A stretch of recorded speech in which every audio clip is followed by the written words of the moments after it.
Respuestas inmunitarias contra los trasplantes. Antes de empezar a hablar de los trasplantes, sería bueno mencionar a estos 4 personajes que tuvieron una gran importancia en los trasplantes a lo largo de la historia. El médico indio Sushruta fue el primero en dejar constancia de la realización de operaciones quirúrgicas plásticas. Santos, Cosme y Damián eran 2 hermanos que trabajan en lo que actualmente llamamos trasplante de tejidos compuestos, que engloban los trasplantes de manos, brazos, caras o piernas. Joseph Murray encontró junto con uno de sus compañeros la utilidad de las radiaciones ionizantes para controlar el posible rechazo de los trasplantes, y Christian Barnard realiza por primera vez en el mundo un doble trasplante de corazón. Existen unas pruebas indicativas de que el rechazo de los trasplantes tisulares es una reacción inmunitaria. Las pruebas clínicas y experimentales indican que el rechazo de los injertos es una reacción del sistema inmunitario adaptativo. Se llevaron a cabo una serie de pruebas con las que se obtuvieron unas conclusiones que son las que podemos ver en la siguiente tabla.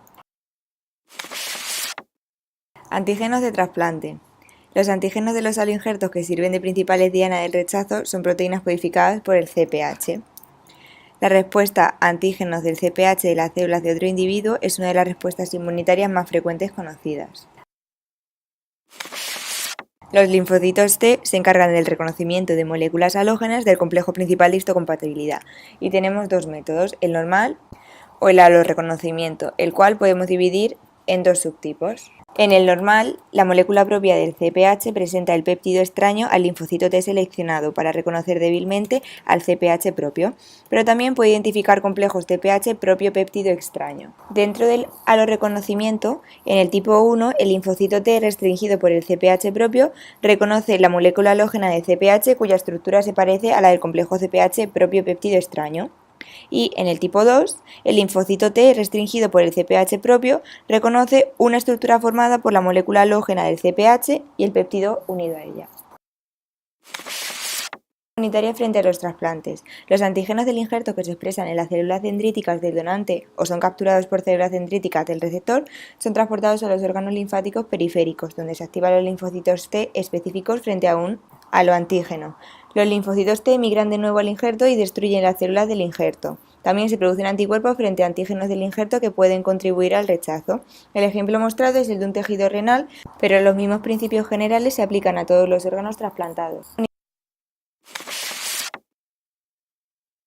El reconocimiento de los antígenos puede ser directo, que se produce cuando los linfocitos T se unen directamente a moléculas halógenas intactas del complejo principal de histocompatibilidad situadas en células presentadoras de antígeno en un injerto, o el indirecto, que se produce cuando las moléculas halógenas del CPH procedentes de células de injerto son captadas y procesadas por las APC del receptor, y los fragmentos peptídicos de las moléculas halógenas del CPH son presentadas por moléculas del CPH del receptor.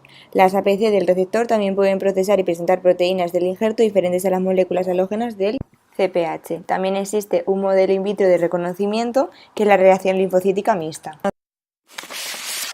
Mecanismo y aspecto histopatológico del rechazo del injerto. El A es el rechazo hiperagudo, en el que los anticuerpos preformados reaccionan con los haloantígenos situados en el endotelio vascular del injerto, activan el complemento y desencadenan una trombosis intravascular rápida y una necrosis de la pared vascular. El B es el rechazo agudo, en el que los linfocitos TCD8 reactivos frente a los haloantígenos situados en las células endoteliales del injerto y las células parenquimatosas o los anticuerpos reactivos frente a las células endoteliales producen una lesión en estos tipos celulares. Y el C es el rechazo crónico, en el que los linfocitos T reactivos frente a los haloantígenos del injerto pueden producir citocinas que inducen la inflamación y la proliferación de las células del músculo liso de la íntima, lo que lleva a la oclusión de la luz.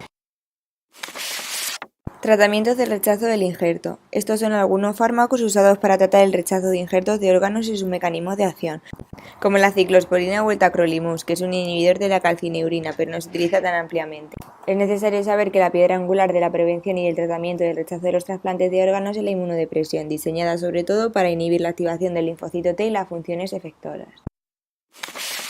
Trasplante de células sanguíneas y células troncales hematopoyéticas. En la imagen A se observa la estructura química de antígenos ABO, y en la B se muestra una tabla con los antígenos y los anticuerpos presentes en las personas con los grupos sanguíneos principales ABO. Una patología muy habitual es la enfermedad de injerto contra huésped, que es una complicación médica común en determinados alotrasplantes de tejidos. Se asocia principalmente al trasplante de las células pluripotenciales hematopoyéticas, comúnmente denominadas trasplante de médula ósea. En última instancia, esta complicación es debida a que las células inmunes presentes en el tejido trasplantado reconocen al receptor del trasplante como extraño. Las células inmunes trasplantadas, una vez activadas, atacan a las células del receptor causando la enfermedad. En algunas ocasiones puede presentarse la enfermedad de injerto contra huésped después de una transfusión sanguínea. En esta última diapositiva podemos observar la inmunofarmacología y sus tres subtipos, que son los inmunosupresores, los inmunoestimulantes y las inmunoglobulinas anticuerpos, con sus respectivos subgrupos cada uno.